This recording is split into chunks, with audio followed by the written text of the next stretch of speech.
नमस्कार दोस्तों, स्वागत है आपका वनडे एग्जाम सेंटर में। दोस्तों, आज के वीडियो में हम लोग बीए 6 सेमेस्टर हिंदी का जो तीसरा पेपर आयोजित किया गया है, जिसका नाम है लोक साहित्य एवं लोक संस्कृति प्रथम, और जिसका पेपर कोड है HND 307, इसके आंसर की को हम लोग देखेंगे।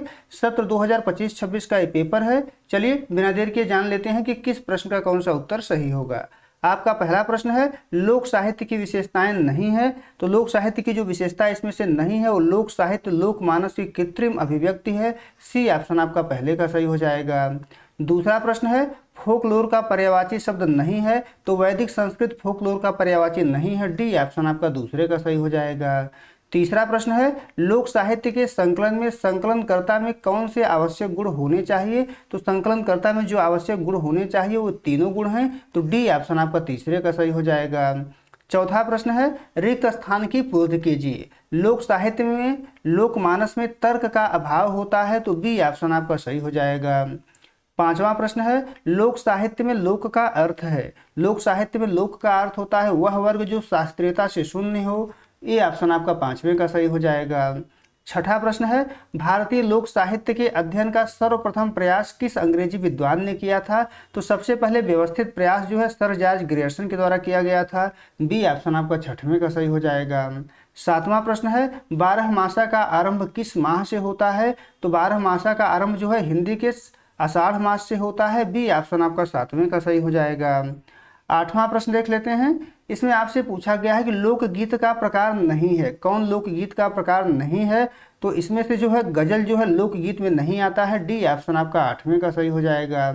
नौवां प्रश्न है, लोक गाथा की विशेषता है। कौन इसमें से लोक गाथा की विशेषता है। तो संगीत एवं नृत्य का अभिन्न साहचर्य होता है लोक गाथा में। बी ऑप्शन आपका नौवें का सही हो जाएगा। 10वां प्रश्न है, लोक शब्द का अर्थ जनपद या ग्राम नहीं है, बल्कि नगरों और ग्रामों में फैली हुई वह समूची जनता है जिसके व्यवहारिक ज्ञान का आधार पोथियां नहीं है। लोक के संदर्भ में उक्त कथन है। तो यह कथन जो है हजारी प्रसाद द्विवेदी का है। सी ऑप्शन आपका 10वें का सही हो जाएगा। 11 नंबर प्रश्न है, लोकगीत की विशेषता नहीं है। कौन लोकगीत की विशेषता नहीं है। तो लोकगीतों की भाषा मानक भाषा होती है, इसकी विशेषता नहीं है। डी ऑप्शन आपका 11 का सही हो जाएगा।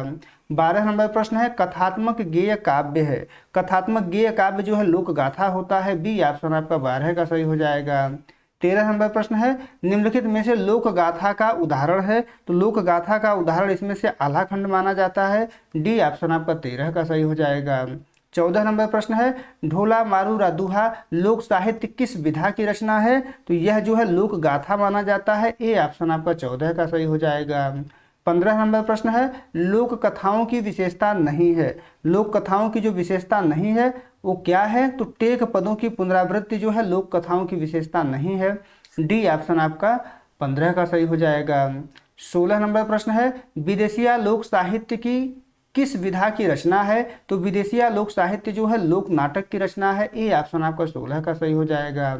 17 नंबर प्रश्न है, यात्रा लोक नाटक किस प्रदेश में लोकप्रिय है। तो यात्रा बंगाल में लोकप्रिय है।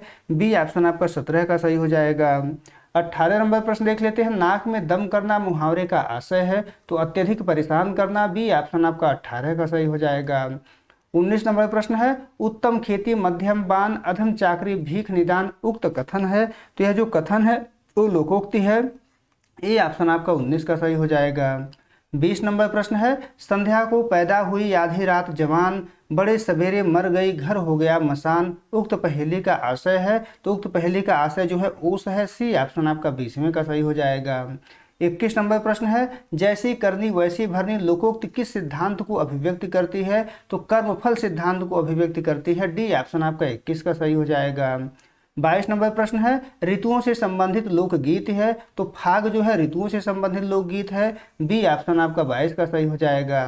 23 नंबर प्रश्न है, लोक साहित्य का हस्तांतरण किस माध्यम से होता है। तो मौखिक रूप से होता है। ए ऑप्शन आपका 23 का सही हो जाएगा। 24 नंबर प्रश्न है, किसी लोक समुदाय के विश्वास रहन सहन परंपराएं रीति रिवाज आदि का संबंध होता है। किससे होता है आपसे पूछा गया है। तो लोक संस्कृति से होता है। सी ऑप्शन आपका 24 का सही हो जाएगा। 25 नंबर प्रश्न है, लोक शब्द की उत्पत्ति हुई है। तो लोक शब्द की जो उत्पत्ति हुई है वो संस्कृत से हुई है। सी ऑप्शन आपका 25 का सही हो जाएगा। 26 नंबर प्रश्न है, संस्कार से संबंधित लोकगीत है। तो संस्कार से संबंधित लोकगीत जो है ये सभी है, डी ऑप्शन आपका 26 का सही हो जाएगा। 27 नंबर प्रश्न है, 1 और 1 11 होना का आशय है, तो 1 और 1 11 होने का आशय होता है एकता में बल, बी ऑप्शन आपका 27 का सही हो जाएगा। 28 नंबर प्रश्न है, पुत्र जन्म के अवसर पर गाया जाने वाला गीत है, तो वो सोहर है, ए ऑप्शन आपका 28 का सही हो जाएगा। 29 नंबर प्रश्न देख लेते हैं, विदेशिया लोक नाट्य के रचयिता हैं, तो भिखारी ठाकुर हैं, ए ऑप्शन आपका 29 का सही हो जाएगा।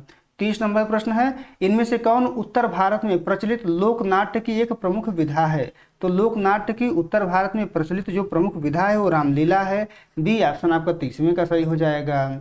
31 नंबर प्रश्न है, लोक साहित्य का संकलन एवं संरक्षण करके हम अपने किन विशेषताओं को संरक्षित कर सकेंगे, तो 31 का आपका डी ऑप्शन सही हो जाएगा, उपर्युक्त सभी। 32 नंबर प्रश्न देख लेते हैं, भक्ति भावना से ओतप्रोत लोकगीतों को कहा जाता है, तो भक्ति भावना से ओतप्रोत लोकगीतों को जो है निर्गुण कहा जाता है, बी ऑप्शन आपका 32 का सही हो जाएगा। 33 नंबर प्रश्न है, घाघ और भंडूरी प्रसिद्ध हैं, किसके लिए प्रसिद्ध हैं, तो कृषि और प्रकृति संबंधित लोकोक्तियों के लिए प्रसिद्ध हैं, सी ऑप्शन आपका 33 का सही हो जाएगा।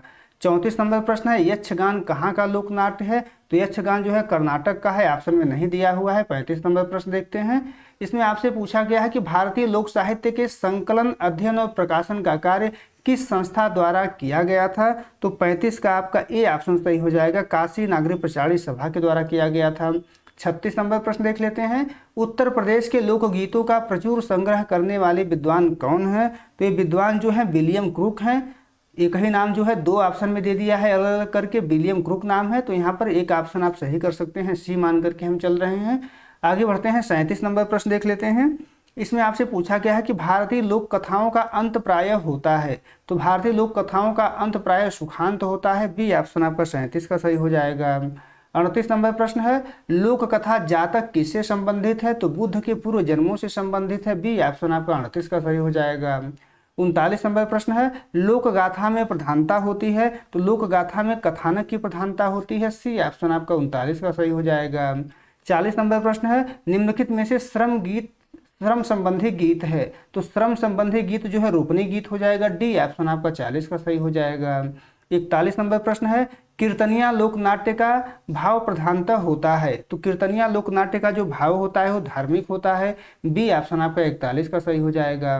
42 नंबर प्रश्न है, मुख में राम बगल में छुरी लोकोक्ति का अर्थ है, तो इसका अर्थ होता है बाहर से मित्र भीतर से बैर, सी ऑप्शन आपका 42 का सही हो जाएगा। 43 नंबर प्रश्न है, लोकोक्ति का समानार्थी शब्द है, तो लोकोक्ति का समानार्थी शब्द कहावत है, ए ऑप्शन आपका 43 का सही हो जाएगा। 44 नंबर प्रश्न है, लोकोक्ति को संस्कृत भाषा में कहा जाता है, तो लोकोक्ति को संस्कृत भाषा में जो है सुभाषित कहा जाता है, डी ऑप्शन आपका 44 का सही हो जाएगा। 45 नंबर प्रश्न है, आदिकाल से श्रुति एवं स्मृति के सहारे जीवित रहने वाले साहित्य को कहते हैं, तो लोक साहित्य कहते हैं, डी ऑप्शन आपका 45 का सही हो जाएगा। 46 नंबर प्रश्न है, निम्नलिखित में से कौन लोक नाटक का उदाहरण नहीं है, तो लोक नाटक का उदाहरण जो है दंत कथा नहीं है, कथक कली भी नृत्य है, लेकिन इसमें लोक नाटक का कुछ अंश समाहित होता है, दंत कथा यहाँ पर आपका सही उत्तर हो जाएगा ए। आगे बढ़ते हैं, 47 नंबर प्रश्न है, लोकोक्ति व मुहावरे में सही अंतर है, लोकोक्ति व मुहावरे में सही अंतर क्या है, तो मुहावरा वाक्यांश है लेकिन लोकोक्ति पूर्ण वाक्य है, ए ऑप्शन आपका 47 का सही हो जाएगा। 48 नंबर प्रश्न है, मुहावरे का प्रयोग किया जाता है, तो भाषा को रोचक और प्रभावशाली बनाने के लिए किया जाता है, ए ऑप्शन आपका 48 का सही हो जाएगा। 49 नंबर प्रश्न है, संस्कृत भाषा में प्रहेलिका किसे कहा जाता है, तो संस्कृत भाषा में प्रहेलिका जो है पहेली को कहा जाता है, सी ऑप्शन आपका 49 का सही हो जाएगा। 50 नंबर प्रश्न है, निम्नलिखित में से कौन लोक गायिका है, कौन इसमें से लोक गायिका है, तो शारदा सिन्हा है, बी ऑप्शन आपका 50 का सही हो जाएगा। उम्मीद है दोस्तों आपको ये वीडियो पसंद आया होगा, आप जरूर बताइएगा कि आपके कितने प्रश्न सही हुए हैं। बहुत बहुत धन्यवाद।